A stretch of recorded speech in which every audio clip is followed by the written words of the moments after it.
which of the following combination is true about the hormone and its site action of the renal tubules।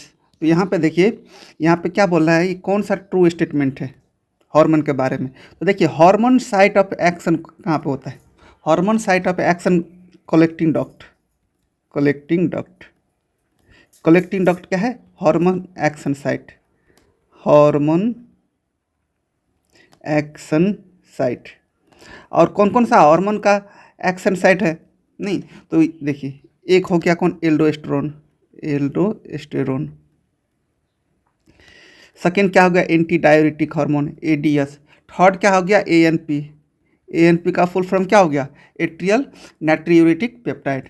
और देखिए aldosterone जो है वो देखिए ये एक्ट करता है कलेक्टिंग डक्ट में, नहीं ये एक्शन साइट हो गया कलेक्टिंग डक्ट, बट ये सीक्रेट कहाँ से होता है, एड्रिनल कॉर्टेक्स से। नाम ही है, देखो एल्डो है तो नाम ही है, या नाम ही है एल्डोस्टेरोन, तो कहाँ से सीक्रेट होगा, सीक्रेट कहाँ से होगा, एड्रिनल कॉर्टेक्स से, एड्रिनल कॉर्टेक्स से।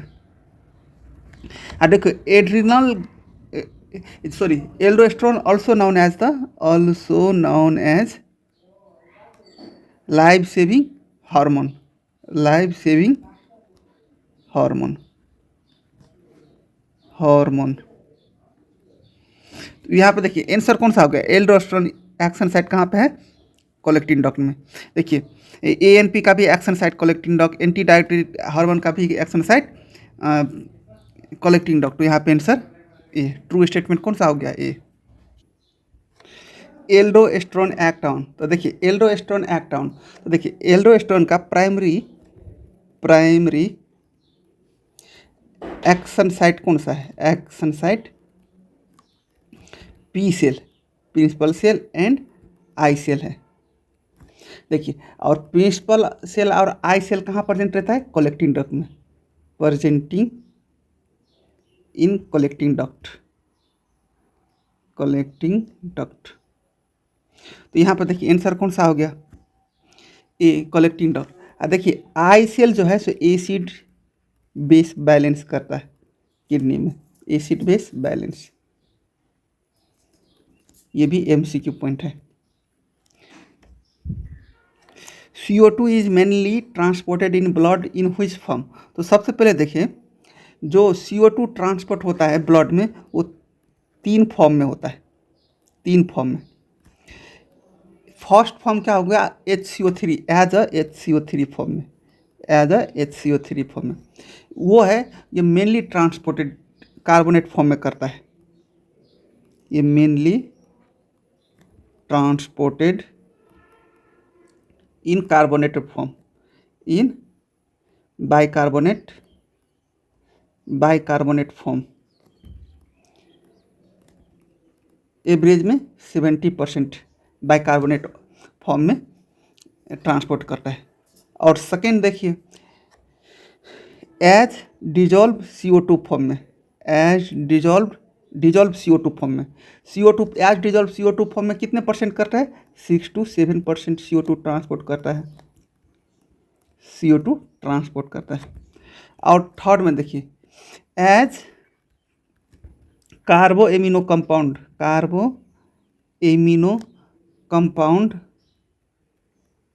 Of haemoglobin and other plasma form में ट्रांसपोर्ट करता है। वहाँ पे कितने फॉर्म में कितने परसेंट ट्रांसपोर्ट करता है, CO2 20% CO2 ट्रांसपोर्ट करता है। तो यहाँ पे देखिए ज़्यादातर 70% किस फॉर्म में ट्रांसपोर्ट करता है, HCO3 फॉर्म में। कार्बो एमिनो कंपाउंड कितने में CO2 कितने परसेंट ट्रांसपोर्ट करता है, 20%। गैस फॉर्म में डिजॉल्व फॉर्म में कितने परसेंट ट्रांसपोर्ट करता है, 6 to 7%। और HCO3 फॉर्म में कितने परसेंट CO2 ट्रांसपोर्ट करता है, 70%।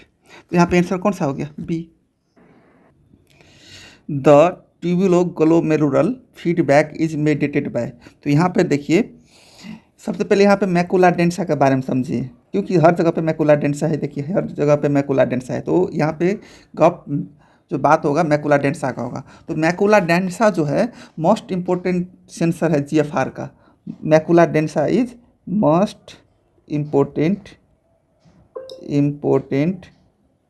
सेंसर ऑफ जीएफआर, जीएफआर का मोस्ट इम्पोर्टेंट सेंसर है। तो देखिए, तो जीएफआर इंक्रीज होगा, जीएफआर इंक्रीज होगा तो क्या होगा, macula densa, macula densa senses increases, increases इन NaCl, सोडियम क्लोराइड। देखिए तब सोडियम क्लोराइड रिलीज होगा तो क्या बोलता है, इंक्रीज होगा तो क्या होगा, एडिनोसिन रिलीज होगा, एडिनोसिन, एडिनोसिन रिलीज होगा। देखिए एडिनोसिन रिलीज होगा तो क्या होगा, एफारेंट आर्ट्रियोल्स है, एफारेंट आर्ट्रियल कॉन्स्ट्रिक्शन होगा, कॉन्स्ट्रिक्शन होगा। देखिए एफारेंट आर्ट्रियल फ्री कॉन्स्ट्रिक्शन होगा तो क्या होगा, जीएफआर डिक्रीज होगा, जीएफआर डिक्रीज होगा। इसी को क्या बोलते हैं, negative feedback, negative feedback mechanism, negative feedback mechanism, mechanism also called as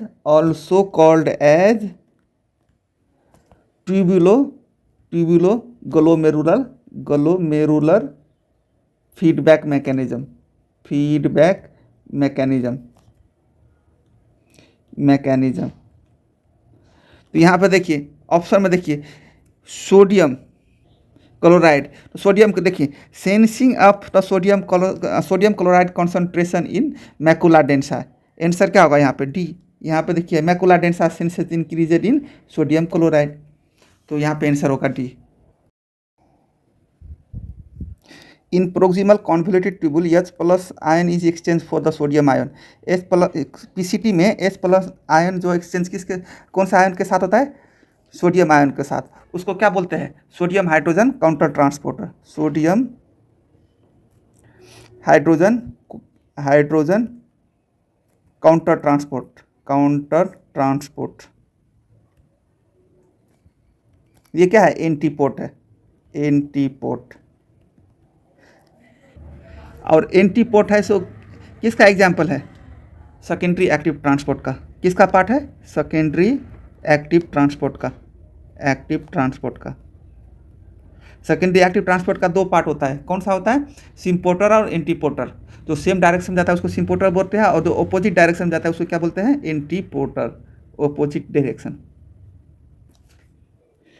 osmotic diuretic act on, देखिए ओस्मोटिक डायूरेटिक है जो मेनली एक्ट ऑन द, किस में एक्ट करता है, प्रोक्सिमल ट्यूबल में, प्रोक्सिमल ट्यूबल में, प्रोक्सिमल ट्यूबल्स में। देखिए डीसीटी में मेनली कौन सा ड्रग्स एक्ट करता है, तो 30 से क्या होता है, थाइजाइड, थाइजाइड, थाइजाइड डायूरेटिक्स, डायूरेटिक्स।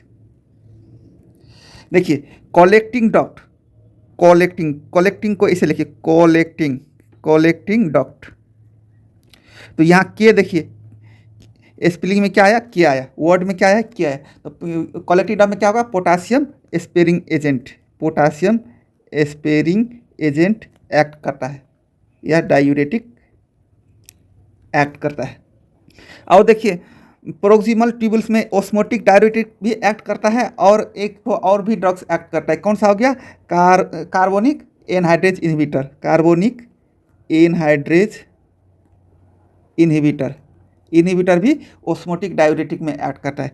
यहीं पे देखिए यहाँ पे लूप ऑफ हैनल में कौन सा ड्रग्स एक्ट करता है, तो loop diuretic, loop diuretic, loop diuretic कहाँ पे डायरेक्टली कहाँ पे एक्ट करता है, mainly thick ascending loop of Henle, यहाँ पे thick ascending loop of Henle में लूप डायूरेटिक एक्ट करता है। कलेक्टिंग डक्ट में पोटासियम स्पेयरिंग एजेंट एक्ट करता है, डीसीटी में थाइजाइड डायूरेटिक एक्ट करता है, और ओस्मोटिक क्या बोलते हैं, प्रोक्सिमल ट्यूबल्स में carbonic anhydrase inhibitor osmotic diuretic act करता है। तो यहाँ पे आंसर क्या हो गया, ए। HCO3 इज एब्जॉर्बिन, तो देखिए यहाँ पे HCO3 क्या है, बाइकार्बोनेट है, क्या है, बाइकार्बोनेट। मैं पहले भी बताया हूँ 90%, around 90% bicarbonate, bicarbonate absorb in PCT, PCT। तो यहाँ पे आंसर क्या हो गया, 96 के ए। देखिए इन केस ऑफ एसिडोसिस रहेगा, एसिडोसिस, एसिडोसिस रहेगा तो क्या सिक्रीशन होगा, H प्लस एक्सक्रीशन होगा, X प्लस एक्सक्रीशन होगा। एल्क्लोसिस होगा तो एल्क्लोसिस तो HCO3 एक्सक्रीशन होगा, HCO3 एक्सक्रीशन होगा। नहीं तो देखिए ये दोनों रिएक्ट होगा, ये दोनों का रिएक्शन होगा तो क्या होगा, H प्लस HCO3 क्या फॉर्म करेगा, H2CO3 फॉर्म करेगा। नहीं देखिए H2CO3 फिर डिसोसिएटेड होगा, डिसोसिएटेड होगा तो डिसोसिएटेड फॉर्म में क्या फॉर्म करेगा, H2O प्लस CO2 फॉर्म करेगा।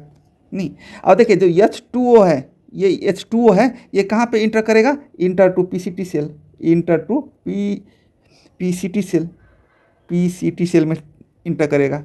नहीं और फिर ये साइकिल रिपीट होगा, H2O से फिर H से निकलेगा, ऐसा ये रिपीट साइकिल होता है, ये रिपीटेड होता रहता है ये सिस्टम, तो इसलिए ये रिपीट होगा, रिपीट साइकिल। तो यहाँ पे आंसर हो गया A. RAS mechanism is mainly regulated by beta stimulation. RAS mechanism को मेनली रेगुलेटेड कौन करता है, बीटा स्टिमुलेशन। तो answer A. Osmotic difference in renal calyx is maintain by. तो यहाँ पे देखिए renal medullary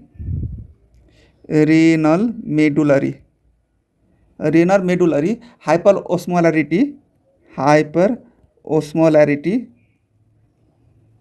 ओस्मोलैरिटी is due to the क्या के कारण होगा, hyper osmolarity sodium chloride NaCl के कारण होगा।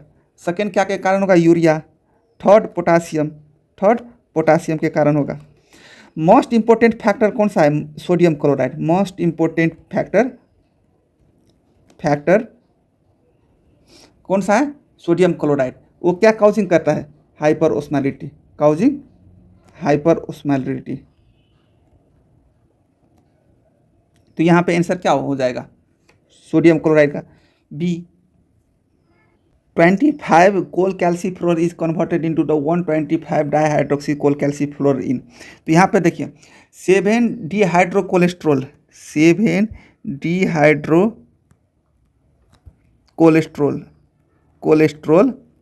Converted into the cholecalciferol vitamin D3। ये किसके प्रेजेंस में होता है, UV लाइट के प्रेजेंस में। और देखिए कोल कैल्सीफेरोल को विटामिन D3 भी बोलते हैं। Cholecalciferol converted into the 25 hydroxy coal calciferol.